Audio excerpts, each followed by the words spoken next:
Welcome students, electrochemistry के इस part पे हमें quantitative aspects of electrolysis discuss करना है। क्या मतलब है, सीखना क्या है, आज पहले ये सीखें। बेटा this is electrolytic cell, anode and cathodes are fitted.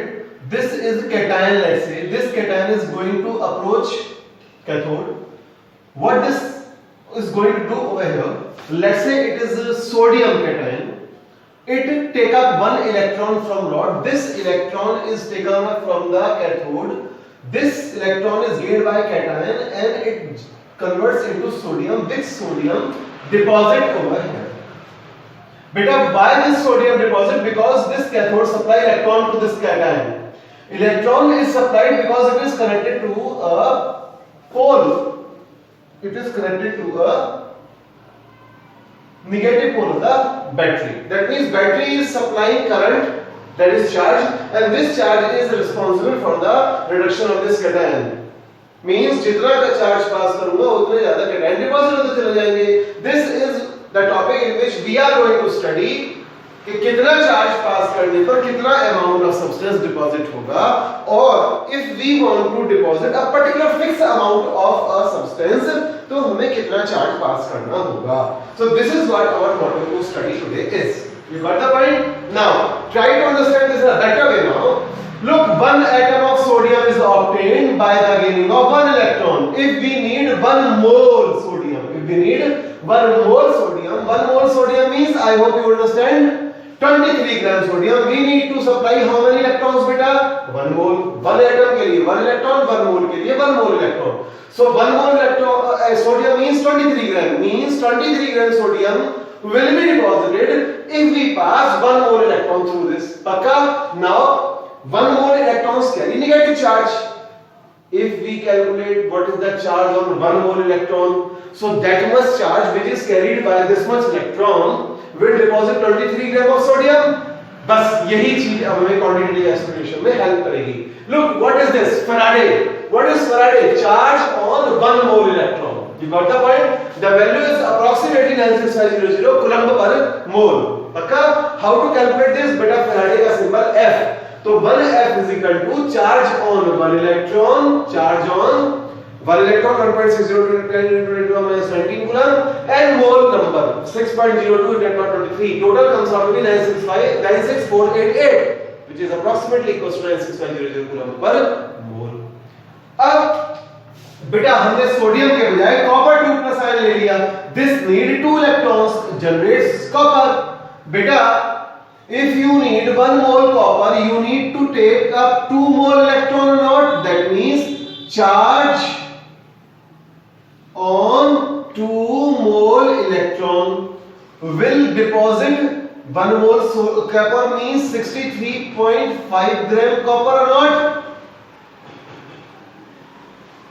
Beta, charge on 2 moles electron will deposit 1 mole copper means 63.5 gram of copper. mean यहाँ का 1 मोल 23 डिपॉजिट होना था. यहाँ अगर मैं 2 मोल पास करूंगा तो it will deposit double to this, that means 46. यहाँ 2 mole deposit this, that means different substance के डिफरेंट मास डिपॉजिट होंगे अगर हम same quantity of charge pass करें. मींस कोई सेट फिक्स रूल हर केस में फॉलो नहीं होगा. हर एक के केस में हमें कोई ना कोई एक पर्टिकुलर टर्म या कांस्टेंट टर्म लेकर चलनी पड़ेगी. Let us discuss this now. So total charge on n mole electrons बेटा ले लिया. 1 मोल के लिए 96500, 2 मोल्स के लिए डबल टू दिस. तो total charge on n mole electrons Q is equal to NF. But one point confirm है कि 1 मोल ऑफ सोडियम के लिए 1 मोल electron and 1 mole of copper के लिए 2 मोल्स ऑफ इलेक्ट्रॉन. मींस अगर मैं इसको जनरलाइज करूं तो charge required to deposit 1 mole of substance is NF. What is N? यहां N 1 है बिकॉज़ 1 मोल इलेक्ट्रॉन गेन हुए, यहां N 2 है बिकॉज़ 2 मोल्स इलेक्ट्रॉन गेन हुए. और बेटा अगर मैं यहां पर एल्युमिनियम ले लूं, it needs 3 electron to get this. That means 1 mole aluminium के लिए you need, so यहाँ पर N क्या हुआ बेटा 3, यहाँ Q क्या हो गया बेटा 2F, तो 3 है. यहाँ N क्या हुआ बेटा 2, तो Q क्या हो गया बेटा 2F, और यहाँ Q is equal to, you got the point or not? That means Faraday charge on one more electron, one Faraday value is equals to this much, approximately 96.00 coulomb per mole. Total charge on n mole electron, 1 mole के लिए इतना, 2 moles के लिए double, 3 moles के लिए triple, half moles के लिए और अलग. Charge required to deposit one more substance is this much. और बेटा अब हम इसको थोड़ा सा और डिटेल में लेकर चलने वाले हैं. देखो बेटा, एक तो फॉर्मूला इसी के ऊपर कुछ क्वेश्चंस निकल के आते हैं. Question number 1,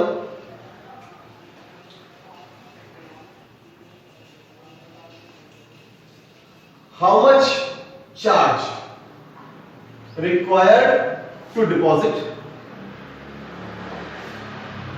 1 mole aluminium, 1 mole calcium. तो बेटा एल्यूमिनियम का चार्ज कितना होता है? 3 पॉजिटिव, 3 इलेक्ट्रॉन गेन करेगा, 1 एल्यूमिनियम दे देगा.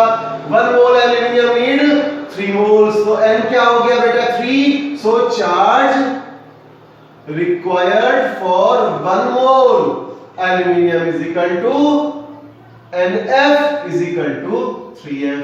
और बेटा अगर कूलम में निकालना हो तो 3 × 96500 कूलम पर मोल. बेटा मैग्नीशियम कैल्शियम पर कितना चार्ज होता है?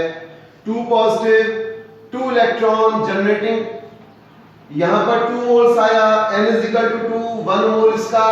तो बेटा q इज इक्वल टू क्या आ गया बेटा हमारा? 2F. You got the point और नॉट? सो इस तरह से हमारा यहां पर एक केस आपको दिखाई दे गया होगा. चलिए अगला पॉइंट डिस्कस करते हैं. इसी क्वेश्चन को थोड़ा सा और डिटेल में ले लेते हैं. सो अगर हमको फैराडे या फिर कूलम मांग रहा है तो हम कैसे करेंगे? वो हमारे पास आ गया. अब यहां पर 1 मोल है. अब मैं अमाउंट चेंज करता हूं. मैंने क्वेश्चन दिया find charge required to deposit. Question number 1 मैंने बोला 9 ग्राम एल्यूमिनियम, मैंने बोला 10 ग्राम कैल्शियम. गॉट इट और नॉट? अब आपने क्वेश्चन का आंसर निकाला. बेटा aluminium 3 positive charge, 3 electrons generating 1 aluminium, n is equal to 3, 1 mole. 1 mole means how many gram of aluminium? 27 gram. And q is equal to क्या आया बेटा? 3F. Question unitary method. 27 gram aluminium is from 3F. So बेटा 9 gram aluminium is from, बेटा याद आ गया होगा cross multiplication, 3/27 into 9. कितने अच्छे समझ गए आंसर निकालना. Similarly 10 gram calcium, बेटा calcium carry how much charge? 2 positive, gains 2 electrons, generates 1 calcium, n is equal to 2. 1 mole calcium means 40 gram. Atomic mass को मोल से और एटॉमिक मास के अकॉर्डिंग हम मास में मोल निकालना जानते हैं बेटा. अब 40 gram calcium is from 2F. Q is equal to 2F. समझ में आ गया होगा बेटा आपको? पक्का 2 मोल्स है ना. So 10 gram calcium is from, बेटा ये इधर चला जाएगा और 10 ऊपर आ जाएगा. 10 into 2 upon 40. You got the point or not? This is how we calculate the questions based on this topic. अब हमने आपको एक क्वेश्चन और दे दिया बेटा.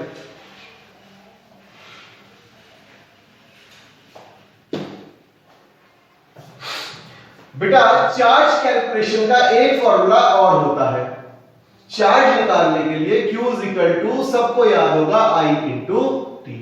What I is current in ampere, what T is time, must be in second. Generally second में time given नहीं होता. हमको टाइम जो गिवन होता है जनरली वो मिनट्स या आवर में होता है. हमको उसे सेकंड में कन्वर्ट करना है. गॉट इट और नॉट? अब मैंने आपको क्वेश्चन दिया find charge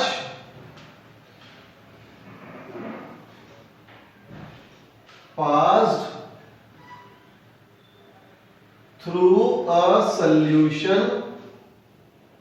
if 1.2 ampere current is passed for 2 minutes. Current कितना? 1.2. तो I कितना हो गया बेटा? 1.2 एम्पियर. टाइम कितना? 2 मिनट. हमको किसमें चाहिए बेटा? सेकंड में. तो हमने I is equal to, तो 1.2 एम्पियर इसी में लेना है, और time is equal to 2 minutes is equal to 2 into 60 comes out to be 120 second. Got it? Now Q is equal to I into T is equal to 1.2 into 120. हमारा answer है. Got it? पक्का है? अब हम इसको question को थोड़ा सा दूसरे फॉर्म में देखते हैं।